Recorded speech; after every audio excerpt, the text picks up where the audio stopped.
Last వీడియోలో నేను మీకు ఇండియాలోని హెల్త్ కేర్ క్వాలిటీ గురించి ఒక చిన్న ఎగ్జాంపుల్ చెప్పాను కదా. ఇప్పుడు అదే ఎగ్జాంపుల్ని వెస్టర్న్ కంట్రీస్తో కంపేర్ చేసి చూద్దాం. సపోజ్ ఆస్ట్రేలియానే తీసుకోండి. ఇక్కడ ప్రతి అంబులెన్స్కి 2 ట్రైన్డ్ పారామెడిక్స్ ఉంటారు. మీకు ఏదైనా ఎమర్జెన్సీ వచ్చి ఎమర్జెన్సీ నెంబర్కి కాల్ చేయగానే మీ సిమ్టమ్స్తో పాటు మీ డీటెయిల్ హిస్టరీ తీసుకొని మీ కండిషన్ని అసెస్ చేస్తారు. ఒకవేళ అది ఎమర్జెన్సీ కండిషన్ అనుకోండి, వితిన్ 5 minutesలో వాళ్ళు మీ ఇంటి దగ్గర ఉంటారు అండ్ మీ కండిషన్ని మొత్తం అసెస్ చేసి మిమ్మల్ని ఎగ్జామిన్ చేసి డాక్టర్స్తో కాంటాక్ట్ అవుతారు. ఒకవేళ మీ కండిషన్ సీరియస్గా ఉందనుకోండి, వెంటనే ఈ హాస్పిటల్లోని ఎమర్జెన్సీ డిపార్ట్మెంట్కి తీసుకెళ్ళి అక్కడ ట్రీట్మెంట్ ఇస్తారు. ఒకవేళ మీరు స్టేబుల్గా ఉంటే ఇంటి దగ్గరే మీకు ట్రీట్మెంట్ ఇచ్చేసి అండ్ ఎవ్రీ 5 minutesకి ఒకసారి మీ కండిషన్ని మానిటర్ చేస్తూ ఉంటారు.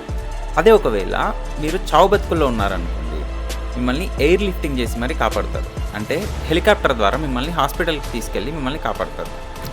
ఆస్ట్రేలియాలోనే కాదు, చాలా వరకు డెవలప్డ్ కంట్రీస్లో సిస్టమ్ ఇలాగే ఉంటుంది అండ్ ఈవెన్ ఫార్ బెటర్గా ఉంటుంది. ఇప్పుడు మీరే చెప్పండి, ఇండియాలో హెల్త్ కేర్ క్వాలిటీ ఏ స్టేజ్లో ఉందో.